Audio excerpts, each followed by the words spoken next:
అందరికీ జైబీ. ఇక్కడికి విచ్చేసినటువంటి నా సోదరి సోదరులకు, ముఖ్యంగా వేదికను అలంకరించినటువంటి పెద్దలందరికీ ధన్యవాదాలు తెలుపుతున్నాను. గడ్డం రాజగోపాల్ ఈ పేరు 2014లో నేను విన్నాను. అప్పుడు సామాన్య కార్యకర్తగా నేను ఆయన దగ్గరికి వెళ్ళినప్పుడు ఆయన వ్యక్తిత్వం చూశాను. వ్యక్తిత్వం చూస్తూ ఆయన రోజువారీగా ప్రభుత్వాలు మామూలుగా నెలకొక్కసారి పెన్షన్ అనే రూపంతో ఇస్తుంటే ప్రతిరోజు ఆయన ఇక్కడికి వచ్చి తన వంతు సహాయంగా పేదలకి కొంత సాయం చేసి ప్రతిరోజు వెళ్ళేవాడు. ఎందుకు ఇలా చేస్తున్నాడు అనేసి ఒకసారి మా సోదరుని అడిగితే, అన్న ఆయన చేసే గుణము త్యాగము చాలా గొప్పది. అలాగే ప్రతి సోమవారము అన్నదానము మన టిప్పు నిర్వహించేవాడు అన్న ఆధ్వర్యంలో. ఇలాంటి వ్యక్తి కోసం మనం ఎందుకు పని చేయకూడదు అని ఆ రోజే నిర్ణయం తీసుకున్నాం. తిరిగి అన్నగారితో కలిస్తే అన్నగారు ఒకటే మాట చెప్పారు, అన్న పేద ప్రజలైనటువంటి వారు ఎవరికైనా సరే నా వంతుగా నేను సహాయం చేస్తానని చెప్తూ అన్న ముందుకు వచ్చినటువంటి ఘనత ఏదైనా ఉందంటే అది గడ్డం రాజగోపాల్ గారికి ఉందని చెప్తున్నారు.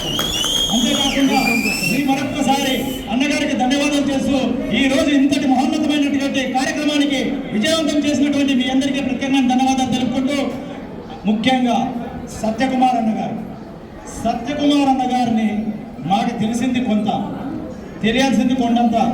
ఈరోజు మేము ఆయన గురించి కొంత తెలుసుకున్న తర్వాత ఎస్సీ వర్గీకరణ అనే అంశానికి వారధిగా పనిచేసినటువంటి ఘనత ఏదైనా ఉంది అంటే ఈ రాష్ట్రంలో దేశానికి ఎంత వెలుగెత్తి చాటాలంటే కాలం ఎత్తుకొని ఏడెత్తాలని తెలిసిన వ్యక్తి మన సత్యకుమార్ యాదవ్ గారు.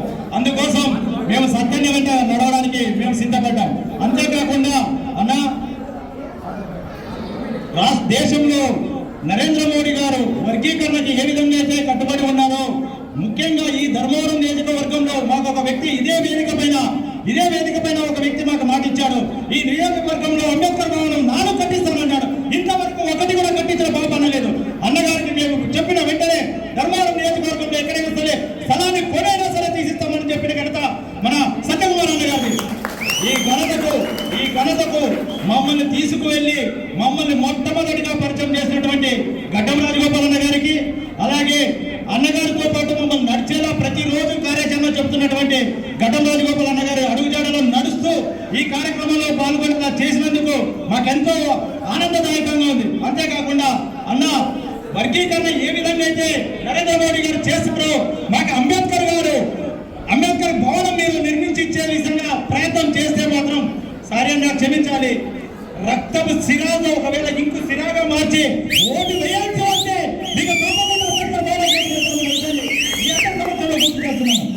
ఇంతటి మహోన్నతమైన వ్యక్తిని మనం ఏ రోజైనా సరే గుర్తించుకోవాల్సిన అవసరం ఉందని ఈ వేదికను అలంచిన పెద్దలకు మరి మీ అందరికీ సాక్షాత్ నమస్కారం చేసుకుంటూ అన్నగారికి ధన్యవాదాలు తెలుసుకుంటూ ముగిస్తున్నాను.